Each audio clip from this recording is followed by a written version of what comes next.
So a few weekends ago, I went to this convention called CASA, CASA, and it's an event in San Antonio for local and independent comic book creators. So artists, writers, and people just helping those people out. There was a lot of people at the stands who didn't actually make the comics, but they were helping their friends out, which I gotta respect. So I got to meet him. Oh, did I even say it was Chris Allen? He's the illustrator for Miles Morales and a lot of the newer Black Panther comics, and he just recently put out Predator versus Black Panther. And I noticed his Predator design, the face mask was really different. And so I asked him if that was told, if he was told to do that by Marvel, or if he was who gave him that information. Basically, it wasn't Marvel, by the way.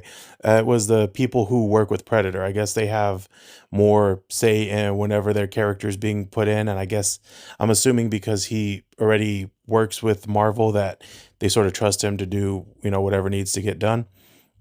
So he told me that when he was designing the Yautja masks, oh, and yeah, that's the name of the predator. Their species name is the Yautja. That as long as he kept consistent, that they had a shoulder mounted cannon, heat vision, the scanners, all the basic things that the tech does, he was allowed to sort of redesign things to his liking. But whenever he told them about the mask, which is he called it a veil, and that's really different from the way the predator masks are usually depicted. Normally it's a skull of another creature, or it's outlining their own mandibles. They were a little bit skeptical, but once he showed them the design, which personally at first I was a little bit hesitant to, but to me it reminded me more of the samurai masks, even though that's probably not accurate. So maybe more of like a medieval knight. But anyway, they let him, implement that.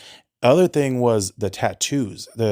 His character, his predators in there have tattoos. It's not a spoiler. There's a pair of brothers, and one has blue tattoos, one has red, and it's using the Yautja writing. I really wish I'd have asked him about if those have actual meaning to them or not, but I was a little bit shy. I'll admit I'm still getting used to talking to people out in the real world. But he said one of the things that he really wanted to do that he wasn't sure if they would let him do or not was to do the predator, what we think of as the hair, their tendrils, up in sort of a Rastafari style, or like kind of like the way you would style dreadlocks, which I thought was a really cool take. And I personally like the way they came out. I haven't read the comic yet, but my friends got it. Hopefully they'll read it to me. I haven't learned how to do that stuff yet. So give it a check out. And also it's pretty cool that I did not know we actually have a decent amount of comic book artists and creators from San Antonio. He is one of them, and so it was a real honor to get to meet him. He was a really nice dude. If you see him around at any conventions, go talk to him, get some comics, get some autographs. If you can get a sketch, that'd be super cool. Anyway, thank you for listening. I hope you learned a little something. If you think I'm wrong about anything or pronounce something wrong, please let me know. Adios.